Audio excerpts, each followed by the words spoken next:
from Truleetv, and I'm here in Medellin, Colombia at JUSTO Restaurante, and I'm here with the owner, Sebastian, right here. Pleasure to meet you, Sebastian. Pleasure to meet you. Pleasure to have you here. Absolutely. Thank you so much for sitting down with us and spending time. I love your restaurant here. It's not only is it a beautiful place, the food is gorgeous to look at. You know, not only thank you very much. Let alone the taste. I mean, very innovative taste. So, you know, what's your experience with being vegan? How long have you been vegan? Basically, I started vegetarian about 7 years ago. Okay. Due to a problem with my colon. I had an inflammation in my colon, and I started realizing that food was causing that problem. Right. So I started analyzing how food was produced and what we put into our mouths. Right. So I started first. I have also an organic farm where I grow the vegetables that come here to the restaurant. So it's a farm-to-table kind of concept. And after that, I started realizing that I didn't need side products of the animals either. So about 3-4 years ago, I watched Cowspiracy, and from that kicked in. Okay. So I stopped eating cheese and milk, and I became vegan. My couple and myself, we traveled a lot, thanks to Eric and his app. Happy Cow has saved my life all over the place.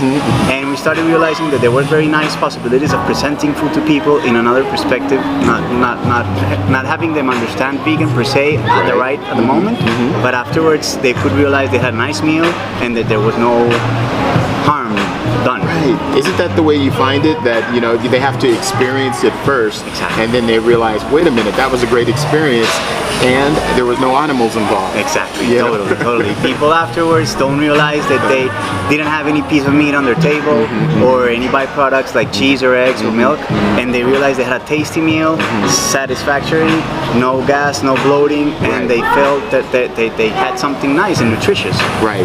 So you started as a result of a medical condition. Yeah, exactly. Yeah, wow. And you know what? A lot of people do that, and once they do, they find out the benefits eating plant-based. Totally. Yeah. So how long has Justo been around? Yeah, we opened up late 2017, around November. Okay. We opened the doors to the public.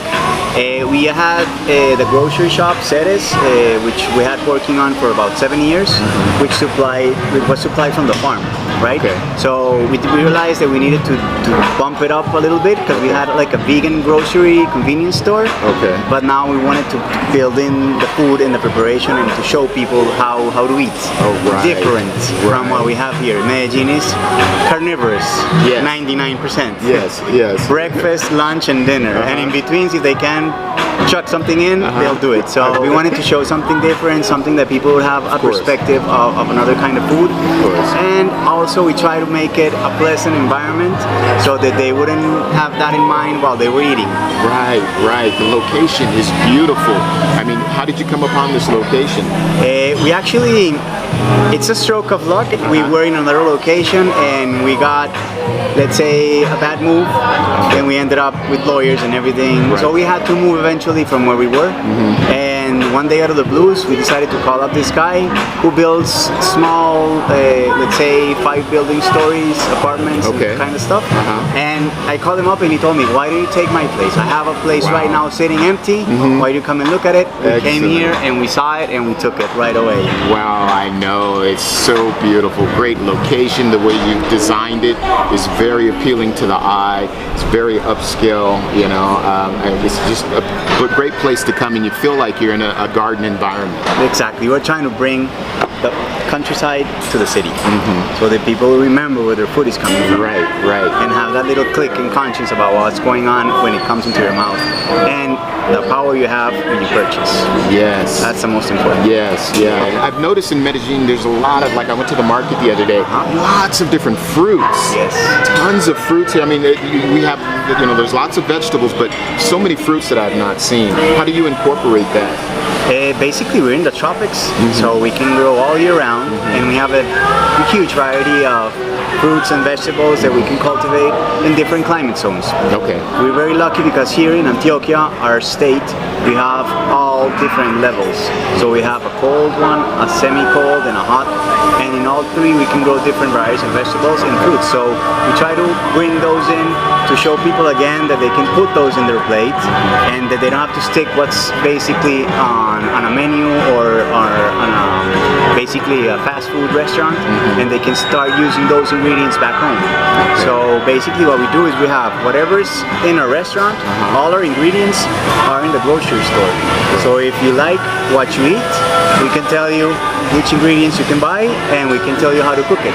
Wow. So we're changing our menu every 2 to 3 months, so that people understand that there is a huge variety of options that you can have when you're vegan. Right. Because people here think that if you go vegetarian or vegan, you eat lettuce and carrots. Right. That's it. So it's trying to change everything at the same time. You actually sit down with the people and explain to them that this meal that you just had, you can create this yourself, and this is how you do it. Exactly. Totally. Wow. Whoever's interested, we're open to that. And we have a little section on the second floor where we give workshops every month, month and a half, or every 2 weeks depending, where we bring teachers to give fermentation courses, sprouting courses, raw cooking courses, vegan courses, everything. Trying to put it also the education into it. Yes. Oh, that is beautiful, and that's the most important thing. I mean, along the way, explaining to people why this is being done, why it's important for them and for the planet. Exactly. Because that's a message we're gonna get to people with the excuse of having a good meal. Excellent. And you know, when you're touching people's meals, you're touching their heart. Food is very, people are very passionate about their food. They're very protective about their food, and that's why you notice a lot of people who eat meat still, you know, they become very defensive when you talk about, when in actuality it's more beneficial for them. I mean, they're going to live longer, they're going to live healthier, but it's hard to let go of that. And I like to have patience with that, because you have to love people into understanding. It's with love. Yes, it's not all with love. not with strength and force that you bring people to change their mindsets. And that's a great message overall to me about even veganism. And I say veganism, that tells you what I don't eat, but I'm plant-based, right? Yeah, that's exactly. what we eat. So, but you know, as you move away from the animal products and stop ingesting that blood and stuff, I think you lose that blood thirst, and your mentality changes, and you start to even feel more peaceful. I even had this experience when I started growing my vegetables. I needed fresh manure, and I didn't have animals in my farm. So one solution was going to a slaughterhouse and getting fresh manure from there. When I saw what was happening in the slaughterhouse, I thought about just the energy of it. Yes. The animal is stressed, Right. and when he's slaughtered, he's still very stressed, Right. and that's a lot of toxins being released in their body that don't have time to assimilate back into their bloodstream, and they're gonna be in the blood, your system. So that's gonna do something to you, some way or the other. Yes. Not only clogging your bloodstream, it's also working on your personal energy. You're exactly right. And folks, that's what it's about. It's all about energy. Everything is about personal energy. We're all energy.